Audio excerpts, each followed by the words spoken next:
ओम नमः सिद्धेभ्यः। एष सुरासुरमणु सिन्धवन्दिदं धोदगादिकं मलं प्रणमामि वढ्ढमाणं तीर्थं धम्मस्कातारं शेषे पुण्यतीर्थैरि ससौव सिद्धे विशुद्धसा भावे समणे अणानदंसन् चरित तव वीर्यायारि ते सौवे समगम पतेगमेव पतेगम वन्दामि अवट्टन्ते अर्हन्ते मानुषे खेते किच्चारिहन्ताळं सिद्धाळं तैणमो गणहराळं अज्झावैवगाळं साहूढं चैव सौवेसिं तेसिं विशुद्धदंसं प्राणपहाणासमं समासेज्य ओवसंपयामि सम्मं जतोणिवाण संपत्ति। प्रवचन सार परमागम चरणानि योग चूलिका महाधिकार गाथा 263 पृष्ठ 501। अभुट्ठेया समण सुतथ्य विशारदा उवासेया संयम तवणाढ़ा पणिवदणीया ही समणेहिम। इस गाथा पर चर्चा हो चुकी थी, आखिरी विषय अपना चल रहा था, पर एक बार अर्थ जरूर करेंगे। समणेहिम समणा अभुट्ठेया, श्रमणों के द्वारा श्रमणों का अभ्युत्थान किया जाना चाहिए।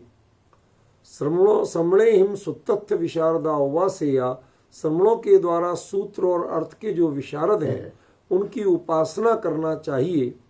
और समणेहिम संयम तवणाढ़ा पणिवदड़िया, श्रमणों के द्वारा संयम तप और ज्ञान में जो आढ़ हैं, वृद्ध हैं, श्रेष्ठ हैं, उनका प्रणिपात करना चाहिए। ये इसका वास्तविक अर्थ है। 3 भागों में इसका अर्थ है, सारा मिला के इसका अर्थ नहीं बनता है। जो नीचे किया गया है वह इसका अर्थ ही नहीं। देखिए, एक जो शब्द इसमें दिया प्रणिपात, किसी के चरणों में पड़ने को प्रणिपात कहते हैं, लमलेट होने को प्रणिपात कहते हैं नॉर्मली। यह दीनता का वाची नहीं, यह दीनता का वाची नहीं। देखिए, किसी का जो लेवल है उसके लेवल पर जाके यदि हम लेट जाएंगे तो अब जो भी होगा उस लेवल से ऊपर उठना होगा, अब गिरना संभव नहीं। ख्याल में तो सामने वाले जो संयम तप और ज्ञान में वृद्ध हैं उनके सामने प्रणिपात का अर्थ खाली चरण वंदन नहीं, खाली विनय दिखाना नहीं, अपने को उस लेवल पे स्थापित करना जिससे आप उससे ऊपर उठ सके।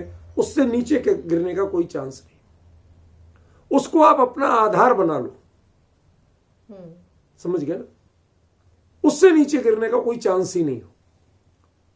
तो वास्तव में मुनिराज जब किसी की वंदना विनय आदि करते हैं तो वह हमेशा अपने की उन्नति के लिए करते हैं, मात्र शिष्टाचार के लिए नहीं करते। आपको वास्तविकता बताऊं कि मुनि धर्म में शिष्टाचार की अनिवार्यता नहीं।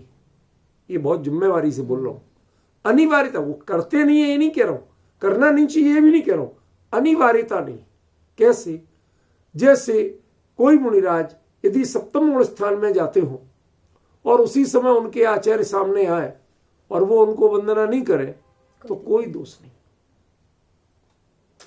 आपको काम उससे ऊपर का करना पड़ेगा, श्रेष्ठ कार्य करना पड़ेगा, वास्तविक कार्य करना पड़ेगा, आपको कोई दोष नहीं लगेगा। समझ गया?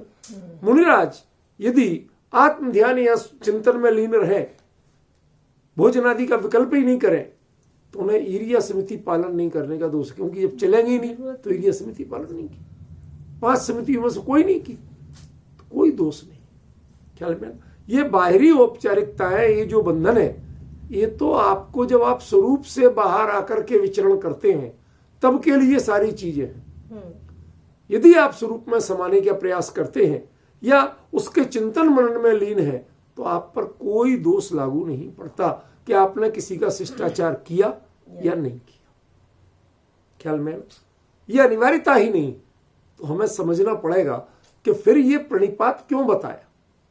और वह प्रणिपात क्षोभसम वालों से नहीं बताया, बल्कि संयम, तप और ज्ञान, इसमें जो ज्ञान शब्द है उस पर कल नहीं बोल पाया था, वो थोड़ा बता के फिर अगली गाथा लूंगा।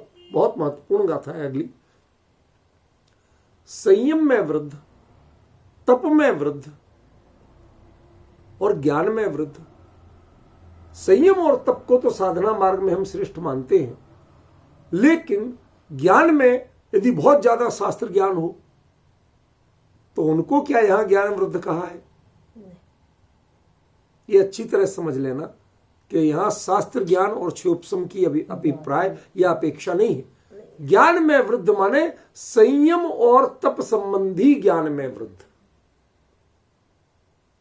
दीदी अन्वय लगा, वो जो समास करना सीखे, ज्ञान शब्द दोनों के साथ जोड़ना, संयम के साथ ज्ञान और तप के साथ ज्ञान। संयम और तप संबंधी ज्ञान में जो वृद्ध है, जो संयम में भी वृद्ध है और संयम के ज्ञान में भी वृद्ध है, जो तप में भी वृद्ध है, आपसे बड़े हुए हैं और तप की नॉलेज भी उनको परफेक्ट है, ताकि आपकी कहीं चूक होती हो या आपको कहीं लगता हो आगे कैसे बढ़ा जाए तो वो समझा सके, वो आपको मार्गदर्शन कर सके।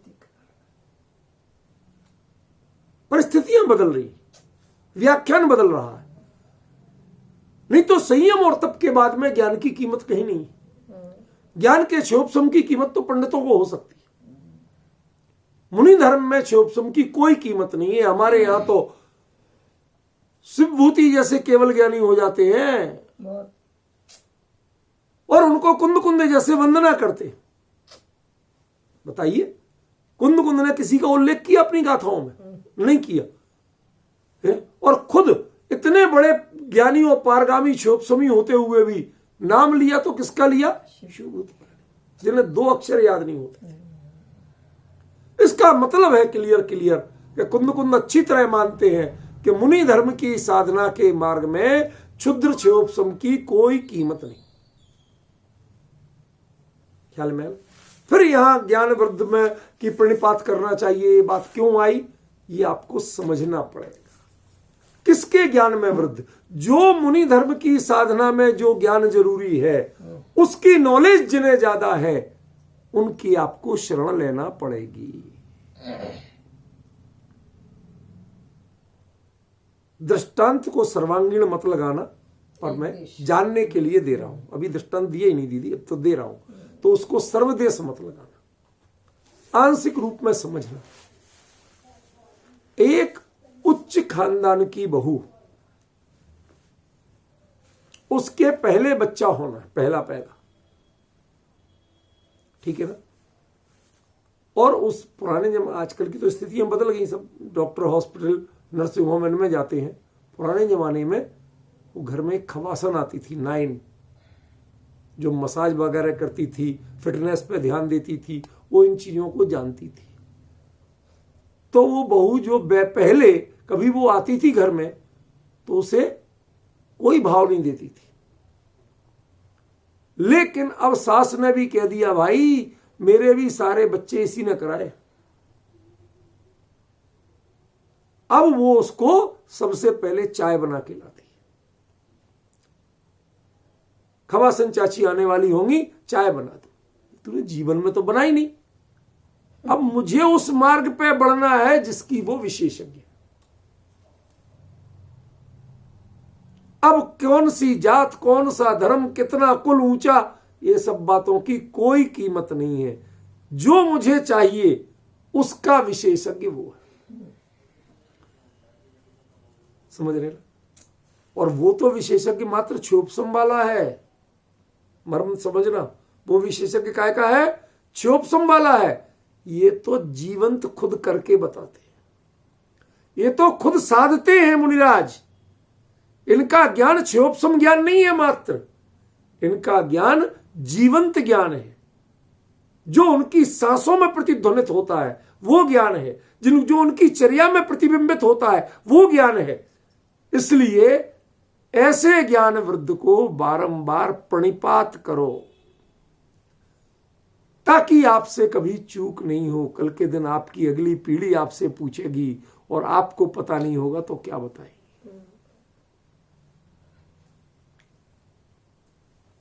देखो, एक प्रसंग बता रहा हूं, थोड़े शांत मन से सुनना। ये व्याख्या आपको अभी तक नहीं की है जो आज बता रहा हूं। क्या फिर से वही प्रश्न कर रहा हूं पुराना, कुंद कुंद विदेश क्षेत्र क्यों गए थे? कई उत्तर बताए उसके आपको, आज एक नया उत्तर बता रहा हूं। कुंद कुंद जब इतने ग्रंथ लिख रहे थे, शिष्य तो पूछते होंगे, जो ज्यादा लिखेगा पढ़ेगा उससे दुनिया पूछेगी, स्वाभाविक है, कोई नई बात नहीं है, कोई चमत्कार नहीं है। अब कुंद कुंद से लोग पूछते हैं कि ज्ञेय का स्वरूप क्या है। कुंद कुंद से लोग पूछते हैं कि पंचम काल में मोक्ष क्यों नहीं होता, श्रेणी आरोहण क्यों नहीं होता, श्रेणी आरोहण के परिणामों की जाति क्या होती है, चरणानुयोग की चूलिका क्या होती है। केवल ज्ञान कैसे सबको लोकालोक को प्रत्यक्ष जानता है प्रति समय? हम तो लाख पढ़ पढ़ के नहीं जान पाते, जगह जा जाके भी उतना नहीं जान पाते। हाथ पर आंवला रखकर जो सबसे बढ़िया दृष्टांत है, हस्ताबलकवत, हाथ पे रखे आंवले की तरह प्रत्यक्ष। लेकिन भले आदमी, वो आंवला आप जितना देखते हो उसमें कितने बूंद रस है, किसको ज्ञान है? उसमें कितने परमाणु है, किसको ज्ञान है? अरे वो आंवला जो हथेली पे रखा है उसके नीचे कितने दाने मिट्टी के हैं, किसी को ज्ञान है? उसकी गुठली में कितना रूखापन है, किसी को ज्ञान है? उस गुठली के अंदर जो बीज है उसका किसी को ज्ञान है? मतलब हमारा जो प्रत्यक्ष है वह भी कितना अधूरा है, कितना पंगु है, लूला लंगड़ा है बिल्कुल, जिसको हम कहते हैं हस्ता मलकवत प्रत्यक्ष जानते हैं। अरे हाथ पर रखा हुआ आंवला में कितना प्रत्यक्ष होता है, समझ रहे? लेकिन केवली के ज्ञान में सब कुछ प्रत्यक्ष कैसे हो जाता है? कुंद कुंद को लगा ये सब मेरे ऊपर भरोसा करके पूछते तो हैं बार बार, लेकिन समस्या ये है कि ये प्रश्न तो खुद मेरे भी है, मुझे ही नहीं पता, मैं कैसे बताऊं। तो संघ के प्रति जिम्मेवारी लेके कुंद कुंद गए कि अब तो केवली से ही पूछना पड़ेगा, उनके चरणों में बैठ के ही सीखना पड़ेगा। वहां देखा, ध्यान देना दीदी, बहुत गंभीर बात कह रहा हूं। वहां देखा दिव्य ध्वनि तो थोड़ी ही देर हुई, 3 बार हुई, पूरी हो गई, लेकिन अब हर चीज तो भगवान के उस समय जिज्ञासा नहीं कर पाए तो नहीं कर पाए, रह गई। तो उन्होंने देखा समूह शरण में एक से एक संयम तप और ज्ञान में वृद्ध लोग थे। कुंद कुंद उनके चरणों में बिछ जाते थे, प्रणिपात करते थे। क्यों? क्योंकि इस लेवल तक तो आ जाए कि आपके लेवल को छू सके। शब्द पे ध्यान देना, इस लेवल पे तो आ जाए कि आपके लेवल पे पहुंच सके। अभी तो हम उस लेवल पे नहीं है कि आपके लेवल पे पहुंच सके। अपने से संयम तप और ज्ञान में वृद्ध के चरणों में लेटोगे, सारा अपना मान विसर्जित करोगे, तो उसके बाद उससे ऊपर उठने की पात्रता आएगी। जब तक थोड़ा भी मान शेष है, मैंने कुछ भी पाया ये शेष है, तब तक ना तो सम्यक्त की पात्रता है ना श्रेणी की पात्रता है। सचिन कुछ समझे क्या कह रहा हूं? नहीं समझे। 2 चीजें क्यों मिला रहा हूं? ना सम्यक्त की पात्रता है ना श्रेणी की। क्यों? क्योंकि सम्यक दर्शन भी श्रेणी के बिना नहीं होता। करण के परिणाम में वही 3 परिणाम है जो श्रेणी में 3 परिणाम होते हैं। श्रेणी में वो गुणस्थान कहलाते हैं और करण में मात्र परिणाम कहलाते हैं। आधा प्रवृत्त करण, अपूर्व करण और अनिवृत्तिकरण। ख्याल में ये 3 तब भी नहीं होते। क्यों? उसके पहले यही पात्रता चाहिए। ओ मुझे तो इन बातों की खबर ही, यहां तो पंडिताई का ज्ञान फुरफुराता रहता है। फलन ग्रंथ में लिखा है, देखो वहां आचार्य कहते हैं प्रश्न कर करके सामने वाले का दिमाग खा जाएगा, वो सामने वाला क्या कह रहा ये नहीं सुनेगा। आज किसी के सामने बोल तो दो, पक्का पंडित मिल जाए तो आपके कपड़े फाड़ दे, समझ में आना, चटाई तक खींच के ले जाए आपकी, कैसे बोला आपने। कभी हमने विचार किया, कभी सोचा कि यह मानसिकता है क्या। टोडरमल जी कहते हैं कि तुम्हें कितने ही शास्त्र ज्ञान हो, कितनी पंक्तियां याद हो, कितनी गाथाएं याद हो, लेकिन जिस क्षण तुम्हें ये लगेगा कि हो मुझे तो इन बातों की खबर ही नहीं थी। क्यों? क्योंकि वो नॉलेज थी, उसे अपने हित में अप्लाई नहीं किया था। नॉलेज वही जरूर काम की है जिसका एप्लीकेशन हो सके। जो सिर्फ नॉलेज फीडिंग के काम की रहे, डाटा एंट्री के काम की रहे, वो नॉलेज किसी काम की नहीं। रटने के काम की रहे, वो नॉलेज किसी काम की नहीं। नॉलेज का महत्व कब शुरू होता है कि जब वो सीधे एप्लीकेशन के लिए आपको प्रवृत्त करे, तब वो नॉलेज है। और एप्लीकेशन के लिए प्रवृत्त प्रेरणा ही नहीं करे बल्कि रास्ता दे। बहुत अंतर होता है। प्रेरणा देना बहुत आसान होता है, रास्ता बता पाना बहुत कठिन होता है। हम दूसरों की संलेखना के समय जो पाठ सुनाने जाते हैं, आप ऐसे धैर्य रखो, घबराओ मत, आप तो भगवान आत्मा हो ना, 5 मिनट के लिए सोचना कि उसकी जगह आप लेटे हैं, उतना दर्द आपको हो रहा है और उस समय आपको कोई ये कहे तो कितना सुहाएगा। नहीं सुहाएगा। दीदी आज आप कह रही थी ना, बात समझ में आ रही, कितना सुहाएगा। यदि नहीं सुहा सकता तो एप्लीकेशन की प्रेरणा महत्वपूर्ण नहीं है, एप्लीकेशन के लिए अपने आप को तैयार करना वो ज्यादा महत्वपूर्ण है। ये जो प्रणिपात है ये आपको एप्लीकेशन के लिए तैयार करने की भूमिका का नाम है। ये दूसरों को प्रेरणा करना, तारीफ करना, बढ़िया बात है बताना, इसका नाम नहीं है। वो गुरु कैसे हैं, संयम तप और ज्ञान में वृद्ध जो गुरु हैं, वो उनको उत्तर नहीं देते, प्रेरणा नहीं देते हैं, बल्कि बेहतर करके बताते हैं। सामने वाले को अपने आप समझ में आ जाता है कि तेरी चादर कितनी मैली थी। हम तो टिनोपाल में धोके गए, नील लगा के गए, चमाचम करके गए, लेकिन जब एकदम झकाझक चादर सामने आती है तो अपनी चादर का मैल नजर आने लगता है। जो अभी तक गर्व का विषय लग रहा था वही मैल नजर आने लगता है। और जब मैल के रूप में नजर आएगा तब मैल छूटेगा, तब चादर उजली होगी। यहां चादर अपने परिणामों का प्रतीक है और उजलापन चारित्र के दोष हटाने का प्रतीक है। डिफरेंस ख्याल में है। इसलिए इस गाथा का थोड़ा सा विषय मैंने कहा। और ये काम करते कौन है? श्रवण करते हैं। इसका मतलब मुनि धर्म में भी असंख्यात लोक प्रमाण भेद है। परिणामों की कितनी स्थितियां हैं। प्रति क्षण जब तक श्रेणी आरोहण करके केवल ज्ञान नहीं हो जाए तब तक आपके लिए अनंत संभावनाएं मौजूद हैं। कितना अपग्रेड करो, निरंतर कर सकते हो। ख्याल में उस अपग्रेडेशन की भावना आचार्य देव ने यहां व्यक्त की और कहा कि श्रमणों को भी अपग्रेड, अपने आप को सेल्फ अपग्रेडेशन के लिए निरंतर प्रयत्न करना चाहिए। क्या कहा?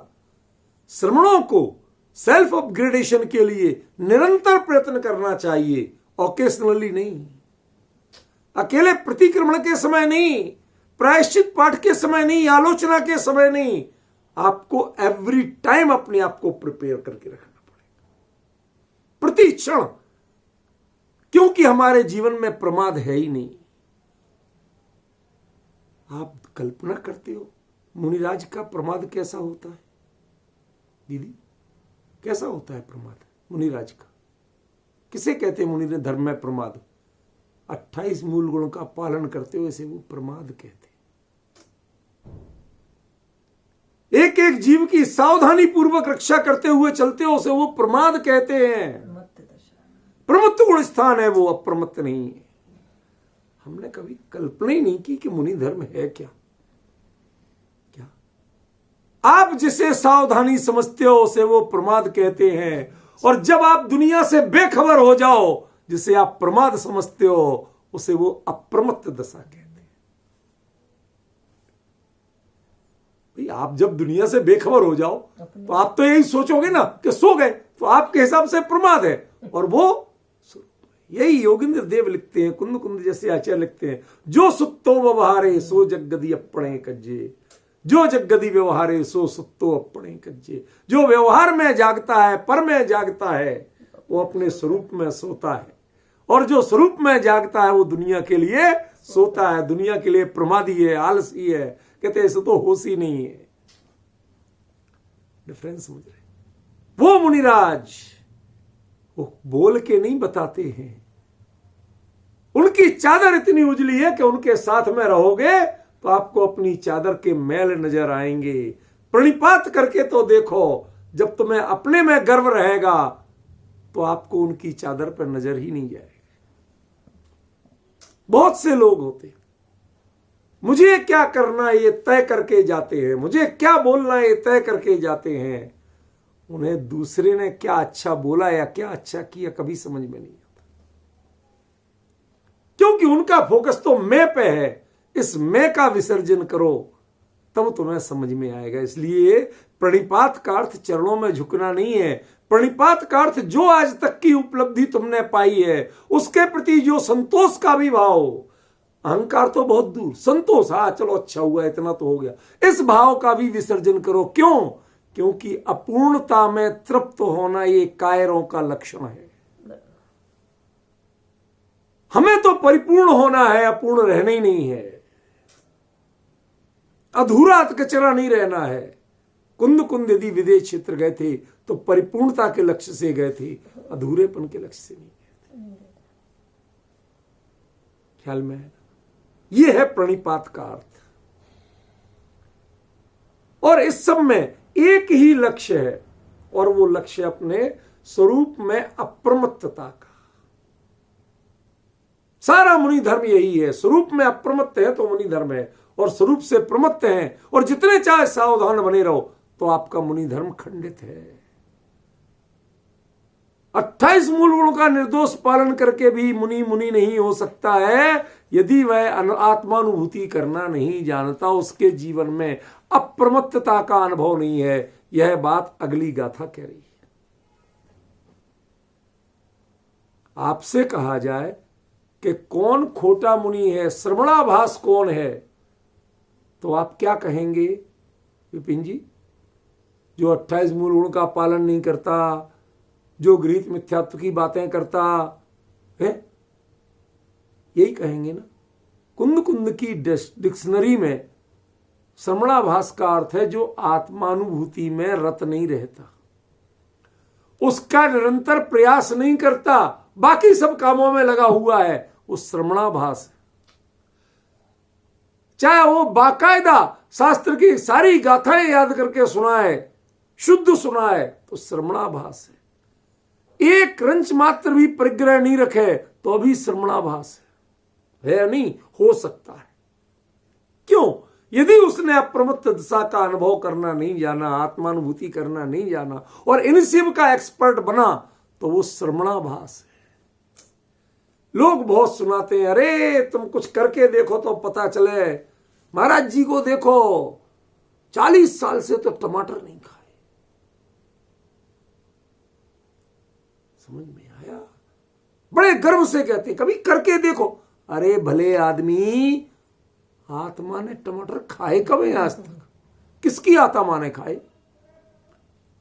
देह में संयोग हुआ या नहीं हुआ? भोजन का संयोग देह में होता है, स्वभाव में नहीं होता। स्वभाव में तो उसके प्रति गृद्धता का संयोग होता है। गृद्धता त्यागी तो उसकी चर्चा ही नहीं करेंगे। और यदि आज तक वो चित्त में टमाटर चढ़ा हुआ है तो जीवन भर नहीं खा के भी वो टमाटर उतरा नहीं है, छूटा नहीं है आपसे। ख्याल में? असल में तो मुनि धर्म क्या है कि अपने स्वरूप का स्मरण, चैतन्य का अनुस्मरण प्रतिपल करो तुम, एक क्षण को ना भूल जाए, वो मुनि धर्म है। जिन्हें आत्मा की चर्चा करने में कष्ट लगता है, आत्मा फात्मा कहते हैं। वो तो श्रवणाभास है। कुंद कुंद अगली गाथा बता रहे हैं। चलिए पढ़िए अगली गाथा देखिए।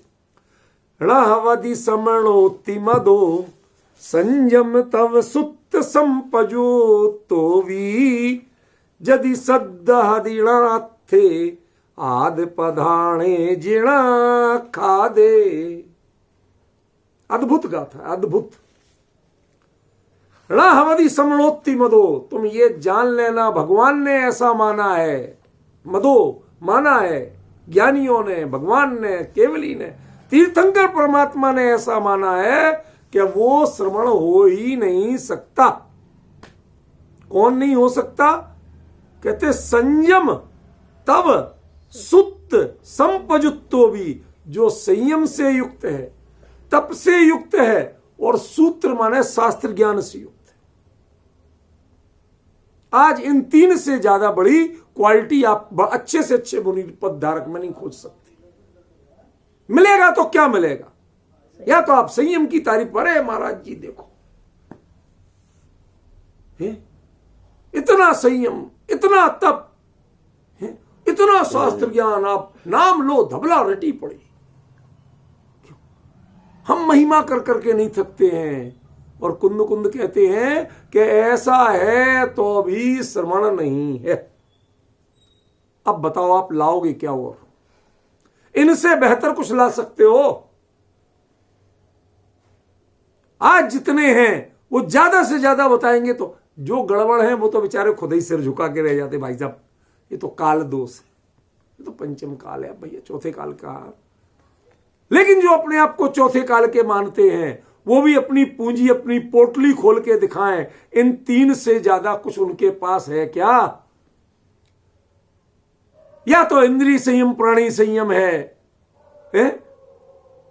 थोड़े बहुत इच्छा निरोध रूपी तप दिखा देते हैं और बाकी शास्त्र का ज्ञान बता देते हैं। कितनी गाथाएं याद हैं, कहा आप जो प्रश्न करो उत्तर देने को तैयार हैं, ये दिखा देते हैं। लेकिन कुंद कुंद कहते हैं कि ऐसा होने पर भी भगवान ने ऐसा माना है, उनकी मान्यता है, ज्ञानियों की मान्यता है कि ये सब होते हुए भी वो श्रवण नहीं है। कल्पना तो करो, ये कुंद कुंद है, ये उनका साहस था, उनकी हिम्मत थी। और हिम्मत और साहस क्या करेगा जब भगवान का संबल जिसके पास हो, साक्षात केवली तीर्थंकर का संबल जिनके पास हो, उनको हौसला तो अपने आप आ जाता है। एक छोटा बच्चा भी हो जाता है, जिस बच्चे से पिटके आया था ना, जब अपने बाप, पहलवान बाप के साथ जाता है ना, तो ध्यान रखना टांगे तोड़ दूंगा तेरी, उसकी जुबान में भी ताकत आ जाती है। संबल है, उंगली पकड़ी हुई है। ऐसे साक्षात तीर्थंकर की, दिव्य धुनी की, गणधर की, ज्ञानियों की उंगली पकड़ के जो चल रहे हैं कुंद कुंद, उनमें भी क्या बल नहीं होगा? क्या कितनी दृढ़ता से कह रहे हैं, वो श्रवण हो ही नहीं सकता। क्या? जो संयम पे गर्व करता है, जो अपने तप पे गर्व करता है, जो शास्त्र ज्ञान पे गर्व करता है, जो ये चीजें जिससे उपलब्धि लगती हैं, वो श्रवण हो ही नहीं सकता। कहते मैं नहीं कह रहा हूं, भगवान ने ऐसा कहा। सारे ज्ञानियों ने, पूरा समोसण ऐसा मानता था, कोई एक की बात नहीं। क्या बड़ा आश्चर्य होता था, सच बताऊं, जब पहली बार सोनगढ़ शिविर में गया तो बड़ा आश्चर्य होता था। संसार में लोग निमित्त तो है, थोड़े सावधान, और वहां पर एक चिड़िया भी निमित्त करता है मानने को तैयार नहीं थे।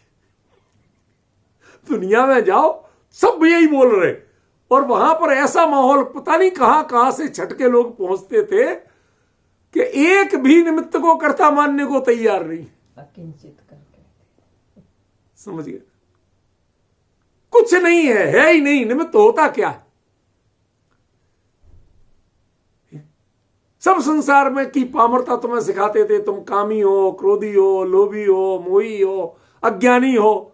वहां कहते भगवान आत्मा, दूसरा विकल्प नहीं, दूसरा चिंतन नहीं, दूसरा स्वर नहीं सुना किसी से। इतनी हिम्मत जहां जगी हो,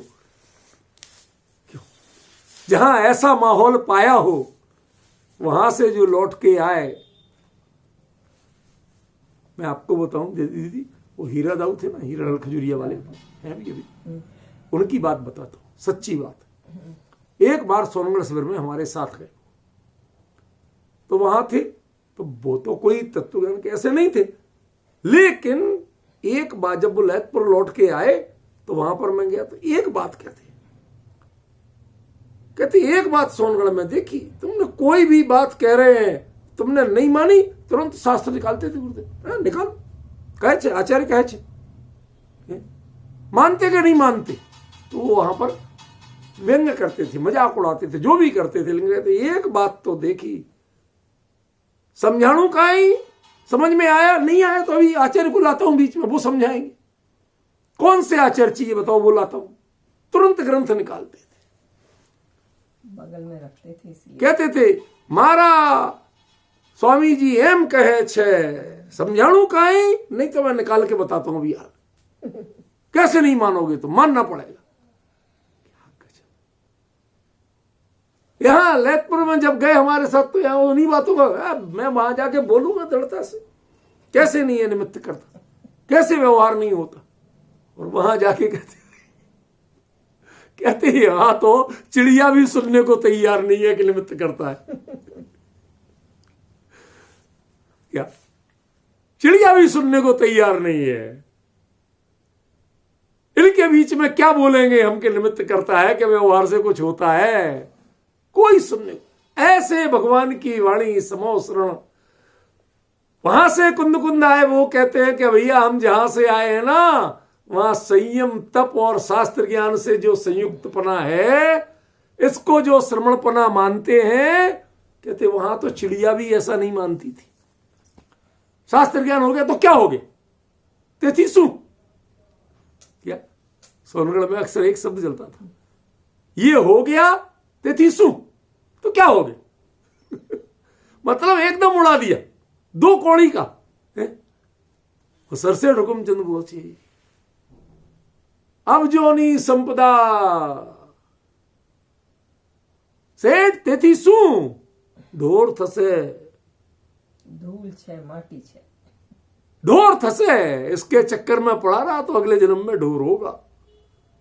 घबरा गए कि आज तक कोई ऐसा बोलने वाला नहीं मिला, सब महामहिम कर करके मालाएं पहनाने वाले बहुत मिले, जहां पहली बार जिनके चरणों में गए और उन्होंने कह दिया सुधर जा सेठ, इस पैसे के चक्कर में लगा रहा तो अगले जन्म में ढोर होगा। निज गायक का स्मरण कर, उसको पहचान, वरना ढोर होगा। ये चर्चा जहां गूंजती हो, सरसेठ साहब वहां से लौट के इंदौर आए, वहां लोगों ने कहा अरे ये सोनगढ़ियों का, कहते खबरदार जो एक शब्द बोला था, वो जो करते हैं उनको करने दो, वो सत्य बोलते। ख्याल में है ना, संयम तप से युक्त है, शास्त्र ज्ञान से युक्त है, जिसे अपने श्रवणपने में इन चीजों की कीमत लगती है, वो श्रवण है ही नहीं।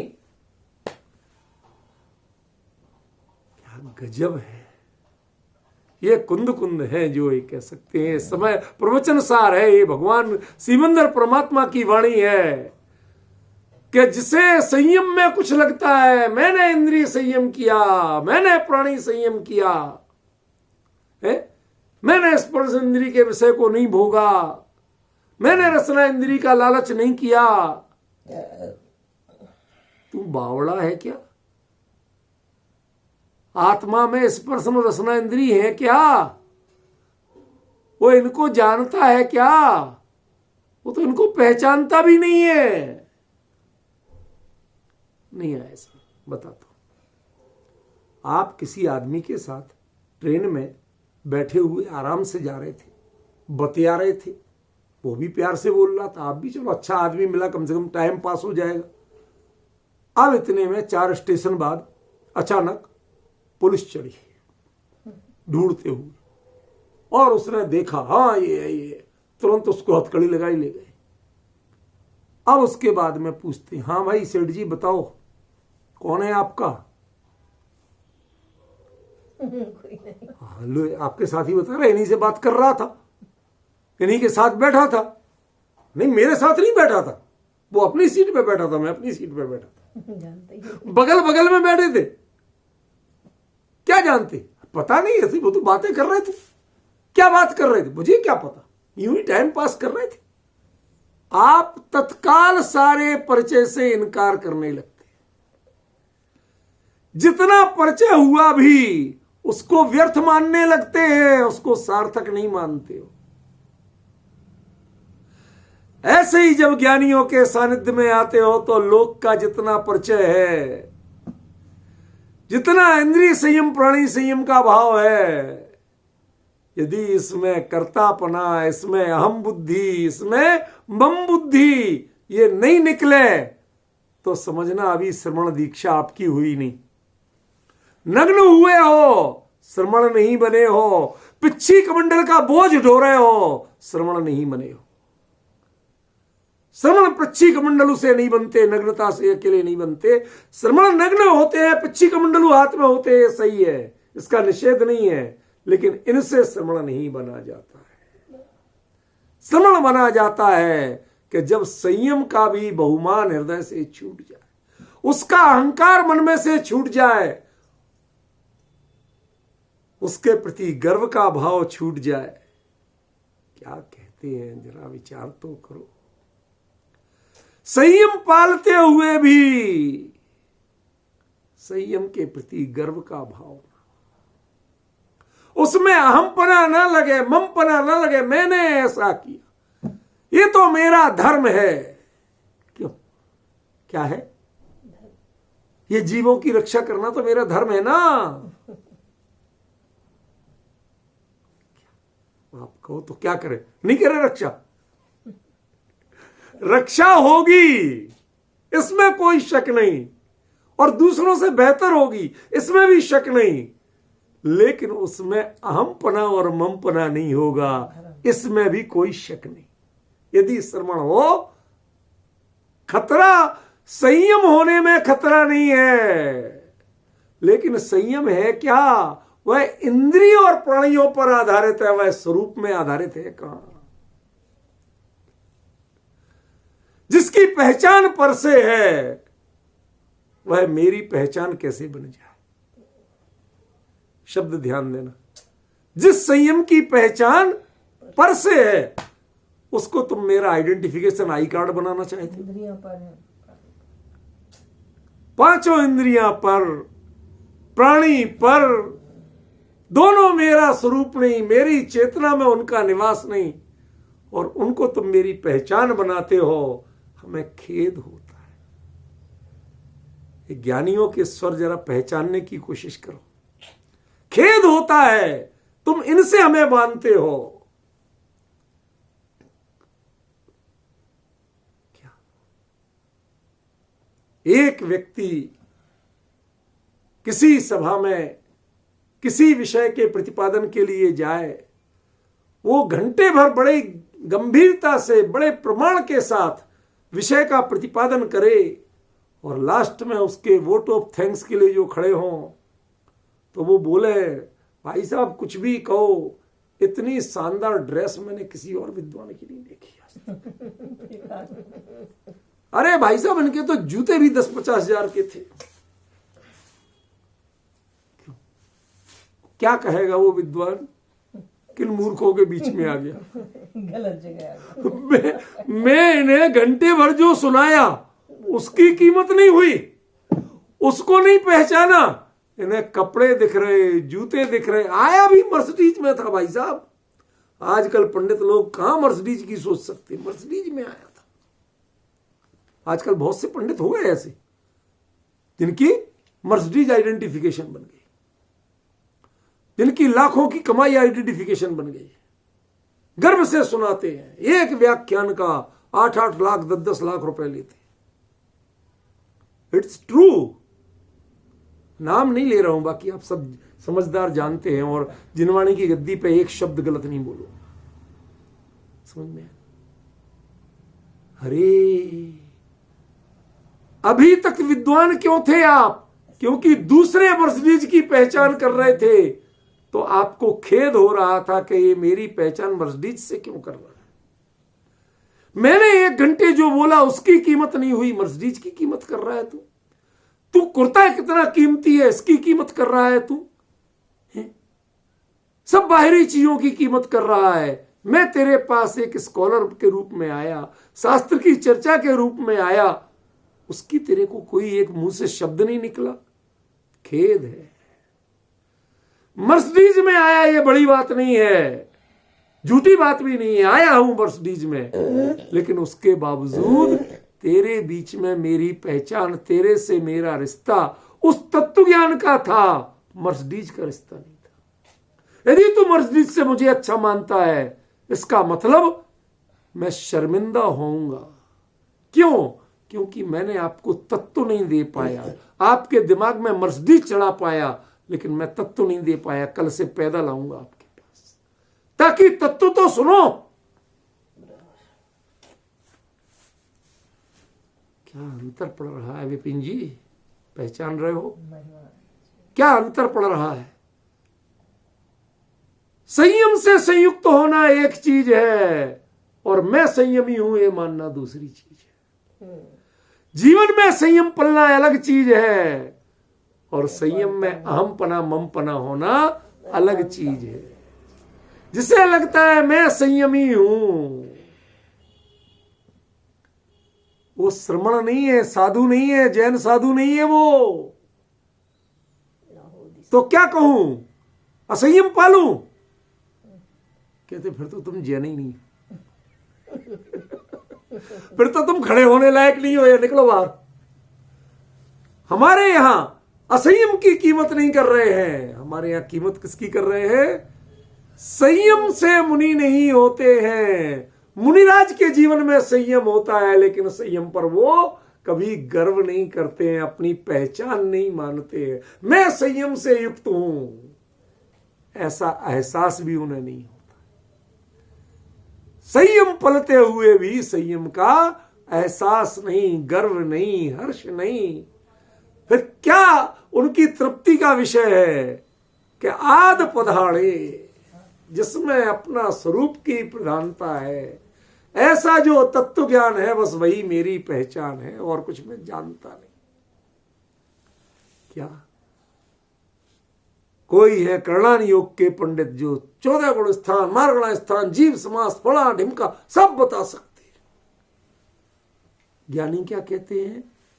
जिन शासन में विद्वत्ता हो, तत्व ज्ञान हो, उसकी एक ही पहचान है, जिसमें आद पधाड़े, आत्म स्वरूप की, आत्म ज्ञान की महिमा जिसमें है, इसकी प्रधानता जिसमें है, इसके लक्ष्य से चर्चा यदि करणान योग की जाए तो एक बार क्षम्य है, चलेगी, स्वीकार्य है। लेकिन यदि ये छोड़ के वो करणान योग की गणित प्रधान हो गई, क्षोभसम प्रधान हो गया, तो तत्काल जान लेना कि आप जिन शासन की चर्चा नहीं कर रहे हो। ते जिन शासन बाहिरा, वो जिन शासन से बाहर चले गए। क्योंकि यहां तो तत्व ज्ञान क्या है? जिनेंद्र भगवान ने क्या कहा कि जिनेंद्र भगवान ने मात्र आद पधाणे, जिसमें आत्म तत्व की प्रधानता है, वही जिनेंद्र ने कहा है। जिसमें क्षोभ सम की प्रधानता है, वो जिनेंद्र ने कहा ही नहीं।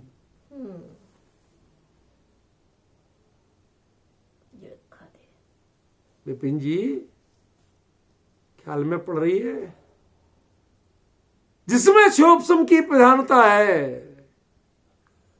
वो जिन वचन नहीं है, वो जिन वचन का ज्ञाता नहीं है, वो जिन वचन का वक्ता नहीं है, वो तो बक्ता है। जो मन में आए सो बक्ता। मैं नहीं कह रहा हूं, कुंद कुंद कह रहे हैं। आपको यदि जो कुछ कहना सुनो, शिकायत करना उनसे करना, मेरे से मत करना। मैं तो उनकी बात बता रहा हूं। आनंद लो, जरा मजे लो। किस अर्थ का व्याख्यान करे? जिसमें आत्म तत्व की प्रधानता हो, वही अर्थ है। अद्भुत विषय आ गया, अभी तक पढ़ते पढ़ते मुझे नहीं आया था, आप पकड़ पाए कि नहीं? जिन शासन में एक शब्द है पदार्थ, पद और अर्थ। पद माने शब्द, नाम, और अर्थ माने अर्थ। अर्थ की परिभाषा क्या आज तक मुझे जिनवाणी में कहीं स्पेसिफिक नहीं मिली थी। प्रयोजन होते हैं। यही तो कह रहा हूं, आद पधाणे अथे, यही तो मैं ध्यान दिलाना चाहता हूं। जिसमें आत्म तत्व की प्रधानता मिले वही अर्थ है, बाकी सब अनर्थ है।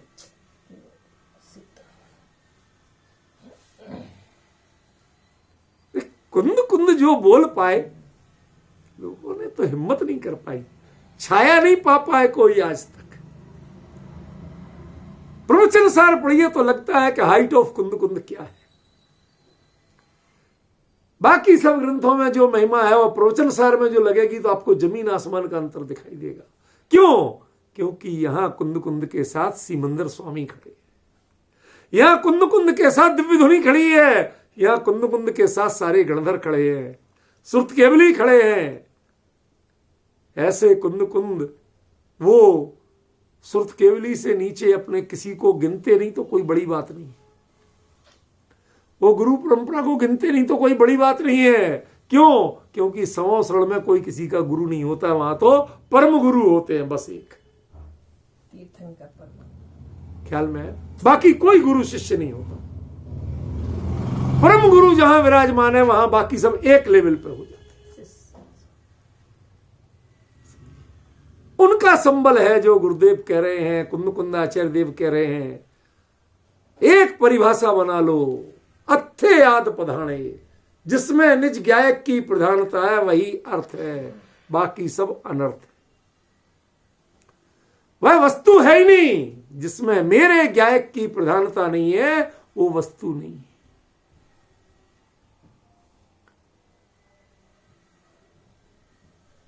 क्या कह रहे हैं? जरा पचा सको तो पचाओ। झिड़क खा दे, और ऊपर से क्या कह दिया?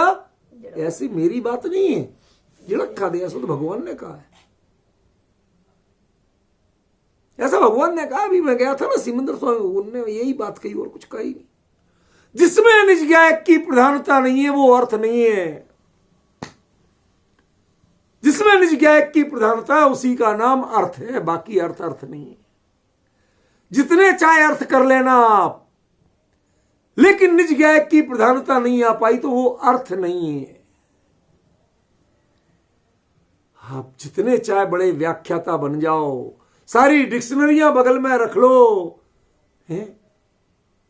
विपिन जी जिन्हें सिद्धांत कोश में लिखा है, इंसाइक्लोपीडिया में लिखा है, जहां चाहे लिखा बना रहा है भाई। कहां लिखा है ये महत्वपूर्ण नहीं है। यहां महत्वपूर्ण ये है कि क्या देवादि देव वीतराग परमात्मा उन्होंने ऐसा ही कहा है? क्या उसमें निज गायक की प्रधानता दिखती है? उन्होंने तो कह दिया जिसमें निज गायक की प्रधानता नहीं है वो कोई भी अर्थ नहीं है। न शब्द का अर्थ है, न वस्तु का अर्थ है।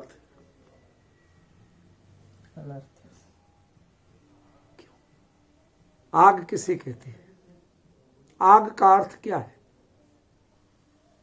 आप कहें जो जलाए वो आग, जो गर्म हो वो आग, कहती नहीं।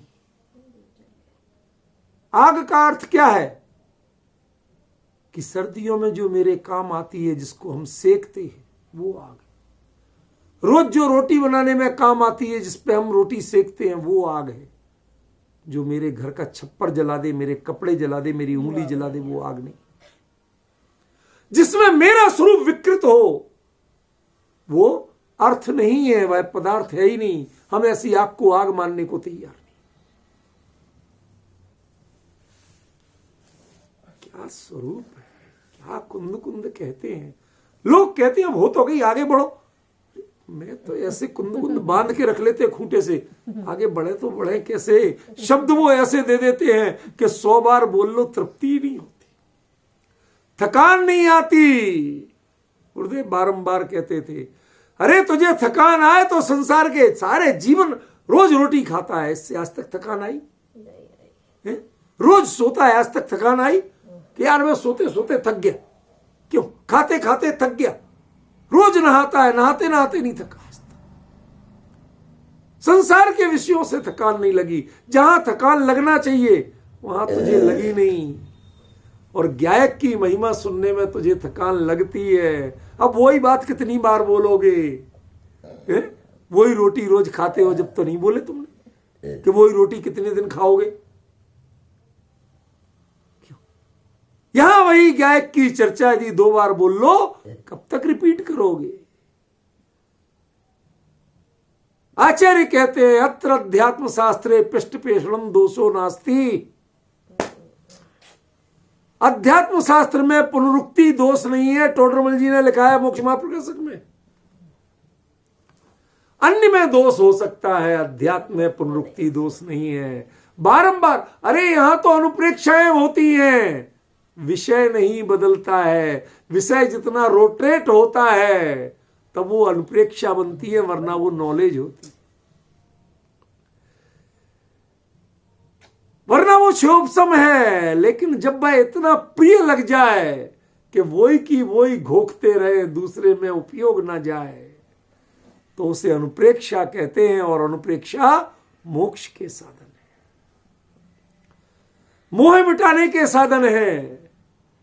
तो जो बारंबार एक निज गायक की धुनी लगाए, वो आप गायक की धुनी जो लगा रहे हैं ना, वो अनुप्रेक्षा बन रही है।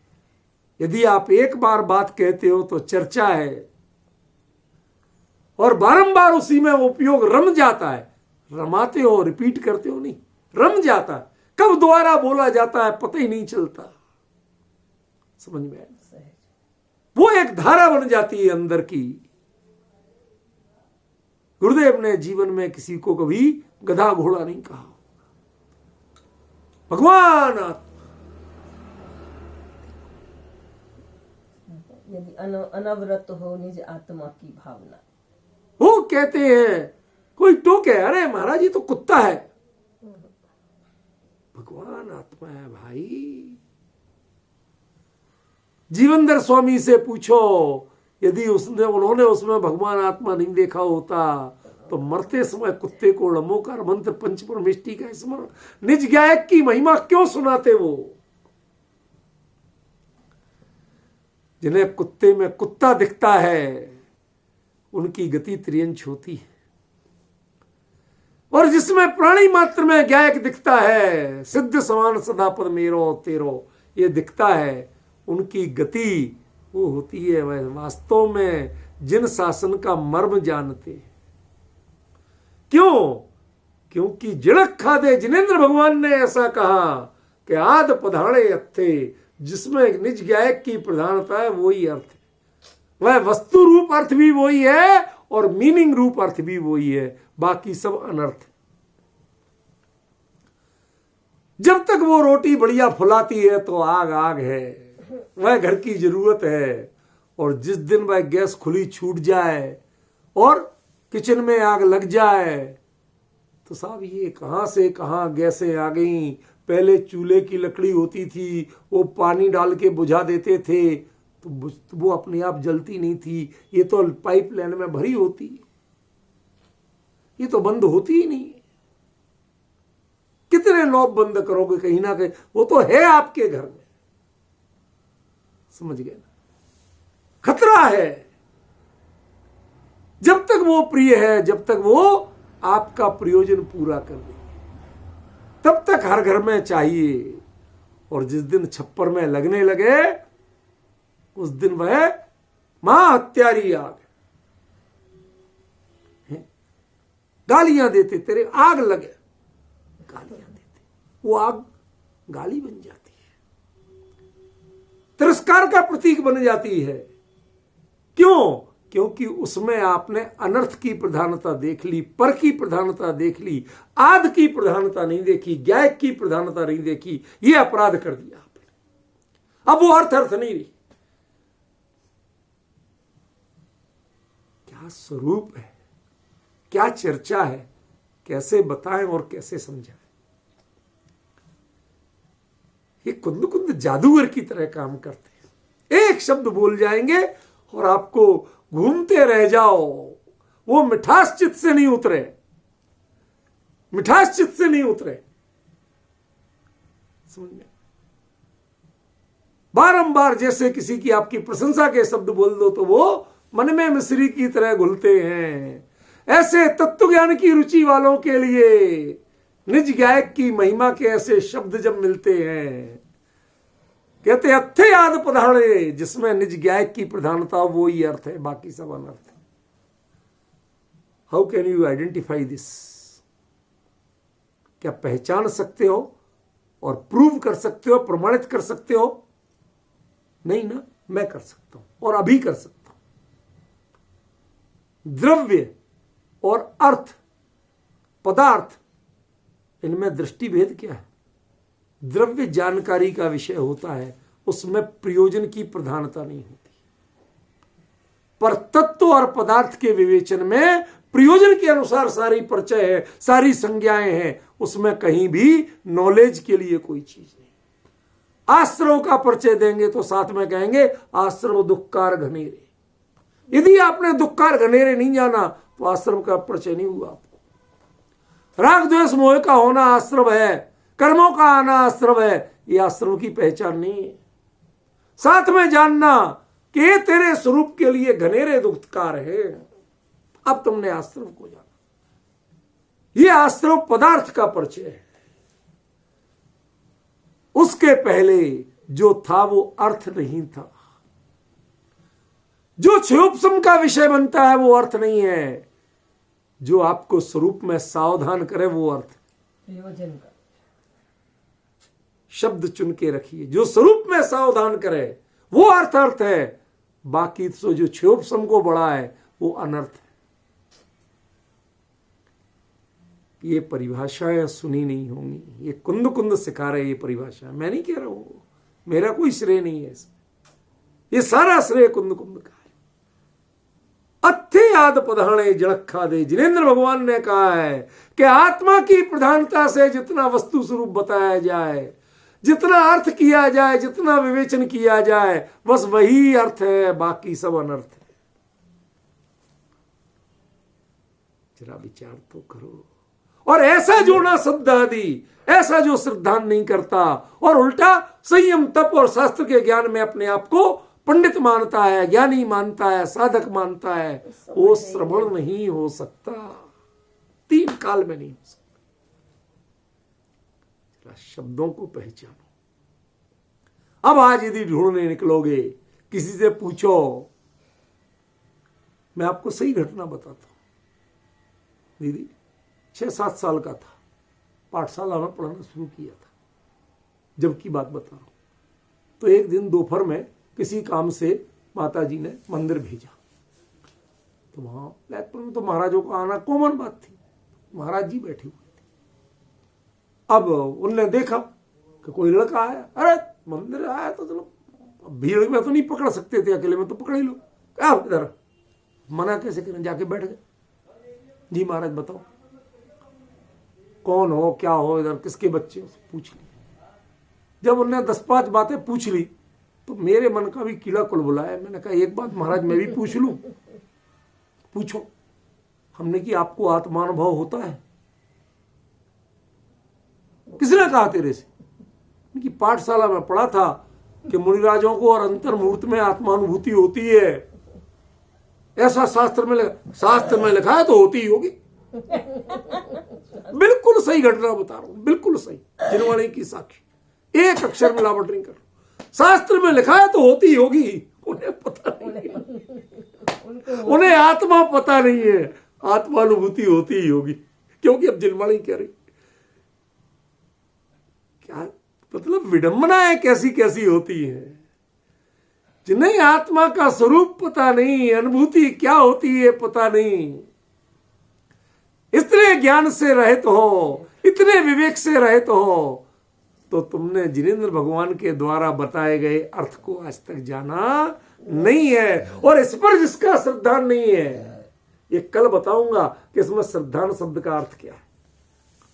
इस पर जिसका श्रद्धा नहीं है, वो 3 काल में श्रमण हो सकता नहीं है। वो नग्न हो सकता है, दिगंबर हो सकता है, पिच्छिक मंडलों का धारी हो सकता है, अरे यहां तक 28 मूल का धारी भी हो सकता है, पर श्रमण नहीं हो सकता।